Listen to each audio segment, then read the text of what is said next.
మన ప్రభువును రక్షకుడు అయిన యేసుక్రీస్తు వారి అతి శ్రేష్టమైన దివ్యనామమున మీ అందరికీ ఉదయకాలము సర్వశుభములు సర్వదీవెనలు దేవదేవుడు అనుగ్రహించునుగాక. ఆమెన్. దేవుని బిడ్డలారా, ఈరోజు 1 తారీఖు జూన్ నెల 2024 సంవత్సరము. ఈరోజు దేవుని వాగ్దానము లేవియా కాండము 26వ అధ్యాయము 6వ వచనము. నేను నీకు క్షేమము కలుగజేసేదను. దేవుడు తన పరిశుద్ధ లేఖన భాగము నేటి ఉదయకాలము మీ అందరి వినికిడిలో ఫలింపచేయునుగాక. ఆమెన్.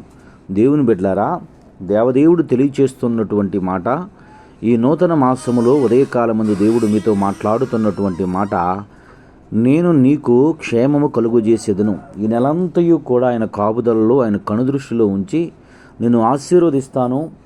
నీకు క్షేమము, నువ్వు అడుగుపెట్టు ప్రతి స్థలములో ఆశీర్వాదకరముగా ఉండు అని దేవదేవుడు తెలియజేస్తున్నాడు. కనుక ఆయన మాట సత్యము, ఆయన మాట యథార్థము, ఆయన మాట నమ్మదగినది. కనుక ఆయన చెప్పిన మాట విని ఆయనకు లోబడి ఆయన నీ జీవితంలో ఏ పని చేసినా నీ ఇష్టానుసారంగా బ్రతికే వ్యక్తిగా నీవు జీవించిన యెడల ఈ వాగ్దానాన్ని స్వతంత్రించుకొని అనేకులకు ఆశీర్వాదకరంగా, కుటుంబానికి దీవెనకరంగా ఉండు కృపాస్థితి దేవదేవుడు మీకు అనుగ్రహించునుగాక.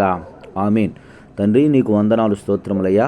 నేటి ఉదయ కాలమందు నీ బిడలైన వారు ఎందరి మాటలు వినుచున్నారు, వారందరినీ తండ్రి ఆశీర్వాదకరంగా, దీవెనకరంగా, క్షేమకరంగా ఉంచి వారిని నీ కృపలో, నీ దయలో వర్ధలు చేసి నడిపించి బలపరిచి కృప చూపి సహాయములు చేయమని యేసయ్య నామం పేరటి ప్రార్థన చేయుచున్నాను మా పరమ తండ్రి. ఆమెన్. తండ్రి అయిన దేవుని ప్రేమయు, కుమారుడైన యేసుక్రీస్తు వారి కృపయు, పరిశుద్ధాత్మ తండ్రి అన్యోన్య సహవాసం ఇప్పుడును ఎల్లప్పుడూ సన్నిధి సదాకాలం తోడై నెంబడిచి నడిపించునుగాక. ఆమెన్. God bless you. దేవదేవుడు మిమ్మల్ని దీవించి ఆశీర్వదించునుగాక. ఆమెన్.